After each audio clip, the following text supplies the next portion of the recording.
Que o seu dia seja abençoado por Deus. Que a sua vida seja abençoada por Deus. Que tudo aquilo, quando tu tocares hoje, será abençoado em nome de Jesus. Eu declaro toda sorte de bênção sobre a sua vida neste dia. Amém? Esse é o nosso Minuto de Comunhão. Estamos aqui mais uma vez com a nossa série O CPD, um capítulo por dia. E hoje vamos ver aqui Gênesis 6. Amém? Quero que você pegue a sua Bíblia agora e vamos orar comigo. Gênesis 6. A corrupção geral do gênero humano. E aconteceu que, como os homens começaram a multiplicar-se sobre a face da terra e lhes nasceram filhas, viram os filhos de Deus que as filhas dos homens eram formosas e tomaram para si mulheres de todas as que escolheram. Então disse o Senhor: não contenderá o meu espírito para sempre com o homem, porque ele também é carne, porém os seus dias serão 120 anos. Havia naqueles dias gigantes na terra, e também depois, quando os filhos de Deus entraram, as filhas dos homens e dela geraram filhos, estes eram os valentes, que houve na antiguidade, os varões de fama. E viu o Senhor que a maldade do homem se multiplicara sobre a terra, e que toda imaginação de pensamentos de seu coração era só má continuamente. Então arrependeu-se o Senhor de haver feito o homem sobre a terra, e pensou-lhe em seu coração. E disse o Senhor: destruirei de sobre a face da terra o homem que criei, desde o homem até o animal, até o réptil e até a ave dos céus, porque me arrependo de os haver feito. Noé, porém, achou graça aos olhos do Senhor. Essas são as gerações de Noé. Noé era varão justo e reto em suas gerações. Noé andava com Deus, e gerou Noé 3 filhos, Sem, Caim, Cã e Jafé. A terra, porém, estava corrompida diante da face de Deus, e encheu-se a terra de violência. E viu Deus que a terra, e eis que estava corrompida, porque toda a carne havia corrompido o seu caminho sobre a terra. Deus anuncia o dilúvio a Noé. Então disse Deus a Noé: o fim de toda a carne é vindo perante a minha face, porque a terra está cheia de violência, e eis que os desfarei com a terra.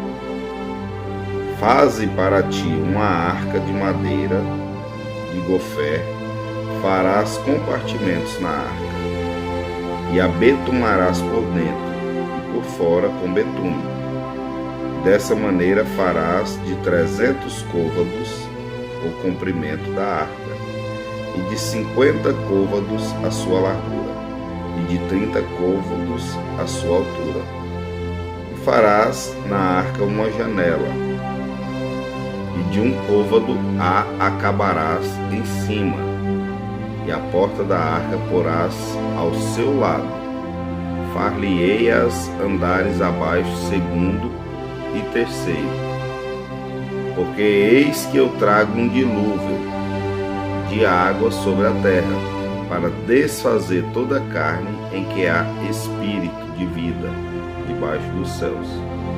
Tudo o que há na terra expirará.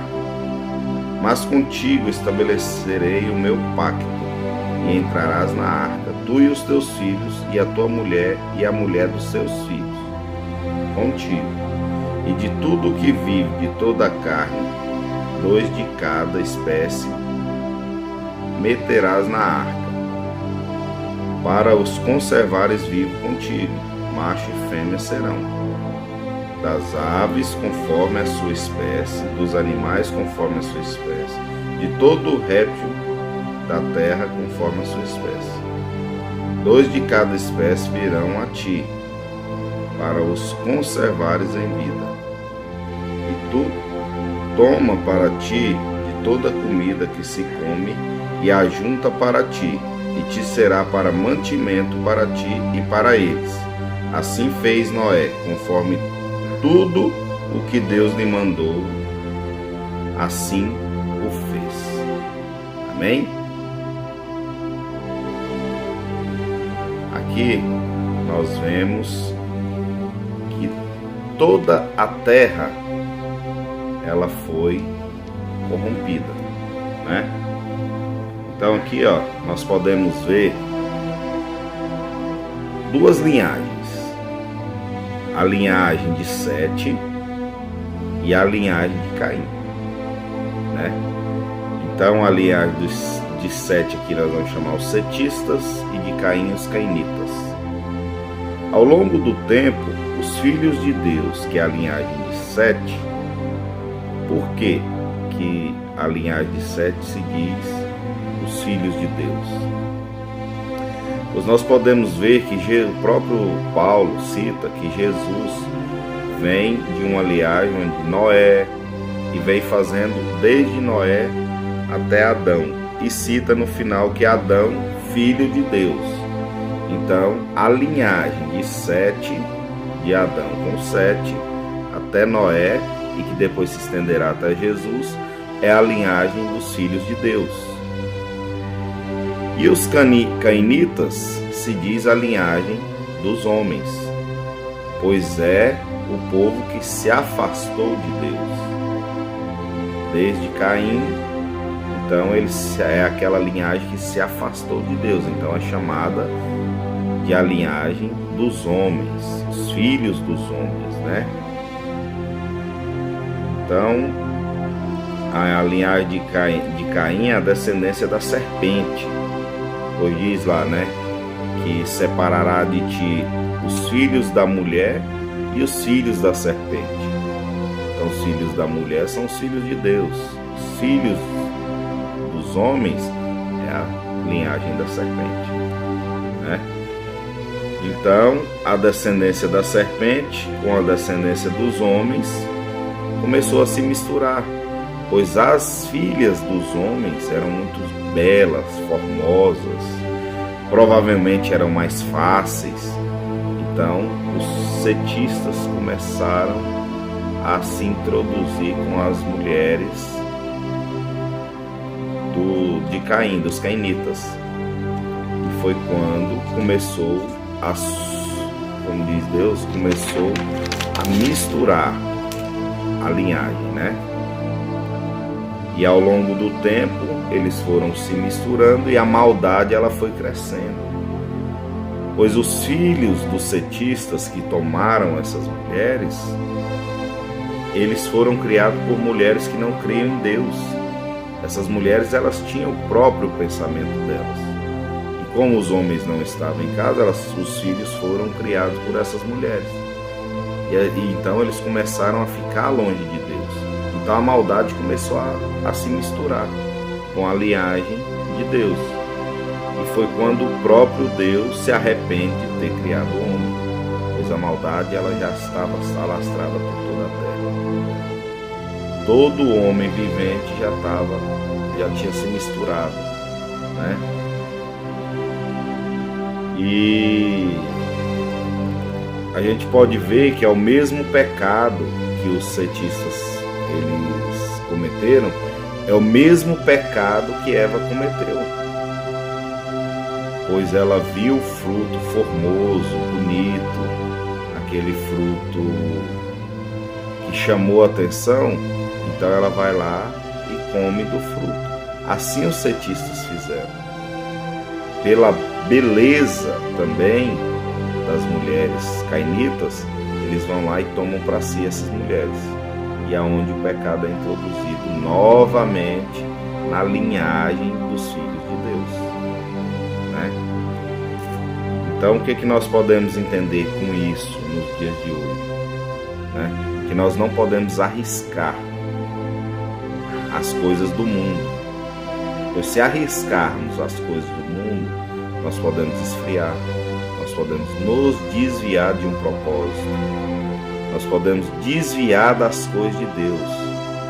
Nós temos que ser luz para as pessoas. Pois quem conhece a palavra tem que buscar as que não conhecem, tem que trazer as que não conhecem, não é isso? Então nós temos que ter esse discernimento, né, para levar a luz. E temos também que ter muita cautela ao que falamos, ao que lançamos, pois seremos os primeiros a ser julgados pelas nossas ações. Essa é a palavra que Deus tinha para falar com você nessa manhã. Amém?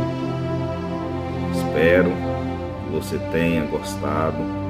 Dê seu like, dê seu joia, compartilha com o máximo de pessoas essa mensagem, para que ela chegue a outras pessoas, para que pessoas possam vir também a ler a Bíblia diariamente, a ler a palavra de Deus todos os dias.